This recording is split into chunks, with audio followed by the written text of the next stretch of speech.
میں اپنے فکر کا خلاصہ آج آپ کی خدمت میں پیش کروں گا، وہ میرا اس سلسلہ اتباعت کے اعتبار سے الوداعی تحفہ ہوگا۔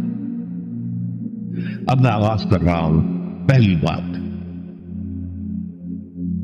اس سبب میں 3 باتیں مجھے کہنی ہیں۔ سب سے پہلی بات یہ کہ زندگی کی سب سے بڑی حقیقت موت ہے۔ ہم بلائے رکھتے ہیں، اپنے ذہن سے اسے دور رکھتے ہیں، لیکن واقعہ یہ ہے کہ زندگی کی سب سے بڑی حقیقت موت ہے۔ خدا کے منکر پیدا ہوئے ہیں، لیکن موت کا انکار کرنے والا بھی کوئی پیدا نہیں ہوا۔ اس لیے میں نے آیت آپ کو سنائی، کل نفس ذائقۃ الموت، ہر سی نفس کو موت کا مزہ چکھنا ہے، ہر جاندار کو موت کا مزہ چکھنا ہے۔ ثم الینا ترجعون، پھر ہماری طرف لوٹا دیے جاؤ۔ تو زندگی کی سب سے اہم حقیقت موت، اور موت کے بعد رجوع اللہ، آخرت، یہ سب سے بڑی حقیقت ہے۔ ایک حقیقت سب مانتے ہیں، سب جانتے ہیں، دوسری حقیقت کے اوپر پردہ پڑا۔ میں نے اس اعتبار سے نوٹ کیا، یہ الفاظ قرآن میں 3 مرتبہ ہے، کل نفس ذائقۃ الموت، ہر جاندار کو موت کا مزہ چکھنا ہے۔ انبیاء اس سے مستثنا نہیں رہے، رسول اس سے مستثنا نہیں رہے، اولیاء اللہ مستثنا نہیں رہے۔ وقتی طور پر استثناء حضرت عیسیٰ کا ہے کہ ابھی وہ زندہ ہے، لیکن عیسیٰ یاتی علیہ الموت، حضور نے فرمایا عیسیٰ تبھی موت آئے گی جب دوبارہ آئیں گے، زمین پہنچیں گے، پھر اس کے بعد اوپر موت وارد ہوگی، ان کی نماز جنازہ پڑھی جائے گی، انہیں دفن کیا جائے گا، وہ دور سے پہلو ہوئے، شادی بھی کریں گے، اولاد بھی ہوگی۔ باقی تو یہ ہے کہ کل نفس ذائقۃ الموت، سب کو موت کا مزہ چکھنا ہے۔ عیسیٰ بھی بالآخر اس سے مستثنا نہیں رہے، بلکہ قرآن میں ایک جگہ کہا گیا ہے فَإِن مِتَّ فَهُمُ الْخَالِدُونَ، کیا ہے نبی، اگر آپ کا انتقال ہو گیا تو یہ کیا ہمیشہ رہیں گے؟ کون ہے دنیا میں جو ہمیشہ رہے؟ انتقال تو ہونا، آپ کا بھی ہونا ہے۔ اِنَّكَ مَيِّتٌ وَإِنَّهُمْ لَمَيِّتُونَ، یہ تو مختصر ترین الفاظ تھے۔ اس سے آگے بڑھیے، سورہ انبیاء نے فرمایا کل نفس ذائقۃ الموت ونبلوکم بالشر والخیر فتنہ والینا ترجعون، ہر جاندار کو موت کا مزہ چکھنا ہے، اور اس سے پہلے پہلے ہم تمہیں آزماتے رہیں گے، خیر کے ذریعے بھی، بھلائی دے کر، صحت دے کر، دولت دے کر، اولاد دے کر، شہرت دے کر، اور برائی کے ذریعے سے بھی، تنگدستی دے کر، بے عزتی دے کر، اہانت دے کر، ذلت دے کر، وَإِلَيْنَا تُرْجَعُونَ، اور پھر ہماری طرف لوٹائے جاؤ گے۔ یہ وہ دوسری حقیقت جو میں نے کہا کہ جس پر پردہ پڑا ہوا ہے، بہت بڑا پردہ۔ لوگ یہی سمجھتے ہیں کہ یہی دنیا کی زندگی ہے۔ قرآن کہتا ہے ان الدار الآخرۃ لہی الحیوان لو کانوا یعلمون، یہ تو آخرت پر یہ زندگی ہے جو اصل زندگی ہے، کاش کہ انہیں معلوم نہ۔ اس سے بھی زیادہ تفصیل سے یہ آل عمران میں آئی ہے، کل نفس ذائقۃ الموت وانما توفون اجورکم یوم القیامہ، ہر جاندار کو موت کا مزہ چکھنا ہے، اور پھر تمہیں پورا پورا تمہارا اجر و بدلہ دے دیا جائے گا قیامت کے دن۔ فمن زحزح عن النار وادخل الجنة فقد فاز، جو کوئی آگ سے بچا لیا گیا اور جنت میں داخل کر دیا گیا وہ تو کامیاب۔ اللہم ربنا اجعلنا منہم، اللہم ربنا اجعلنا منہم، اللہم ربنا اجعلنا منہم۔ وما الحیاۃ الدنیا الا متاع الغرور، اور دنیا کی زندگی تو سوائے دھوکے کے سامان پر کچھ نہیں۔ دھوکہ کس معنی میں؟ یہ تمہیں اصل زندگی سے غافل کر دیتی ہے۔ تم کہیں سفر پر جا رہے تھے، تمہارا کہیں گھر تھا، تمہیں واپس آنا تھا، تم راستے ہی میں کسی دلچسپی میں ایسے مگن ہوئے کہ گھر بار سب بھول گئے۔ یہ تو تمہارا عارضی سا سفر تھا، تم نے اسی کو اپنی منزل بنا لیا، اپنا ٹھکانہ بنا لیا، تو دھوکہ دیا اس نے تمہیں۔ ویسے دنیا کی زندگی دھوکہ نہیں ہے، بڑی حقیقت ہے، اس لیے کہ حضور نے فرمایا انما دنیا مزرعۃ الآخرہ، یہ دنیا آخرت کی کھیتی ہے، یہاں بو گے تو وہاں کاٹو گے، یہاں کچھ کمائی کرو گے تو وہاں اس کا بدلہ ملے گا۔ اس اعتبار سے دنیا بہت بڑی حقیقت ہے، ایک ایک لمحہ بہت بڑے دن کی ہے، لیکن اگر یہ دنیا تمہیں آخرت سے غافل کر دے تو اس سے بڑا دھوکے باز ہو کوئی۔ یہ اصل دجال ہے۔ میں نے تقریباً 60 برس کی عمر کو جب میں پہنچا تھا تو موت کا انتظار شروع کر دیا تھا۔ میرے قریبی احباب کو معلوم ہے، میں کہتا رہا، یہ بھی کہتا رہا کہ بھائی میں اپنے حصے کا کام کر چکا، جتنی صلاحیت اللہ نے دی تھی، جتنی بھی میرے اندر استعداد تھی، میں اس کو بھرپور طریقے پر استعمال کرے گا۔ دم واپسی برسرے راہ ہے عزیز و اب اللہ ہی اللہ ہے، یہ میرا معاملہ رہا ہے 60 برس کی عمر سے۔ اس کے بعد اللہ نے مزید 14 برس دیے ہیں، یہ نافلۃ اللہ کے درجے میں میں کہتا ہوں، اس کا اللہ کا عقل خصوصی ہے، نفل ہے۔ ہمیشہ کہتا رہا مصنون زندگی تو 61 برس ہے ہمارے حساب سے۔ علامہ اقبال کے بارے میں سنا ہے کہ رویا کرتے تھے کہ میری عمر حضور کی عمر سے زیادہ کم ہے، وہ 6 مہینے کم ہی رہی ہے حضور کی عمر سے۔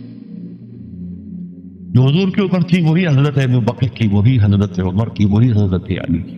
ہاں حضرت عثمان 82 برس کی عمر ہے ماشاءاللہ۔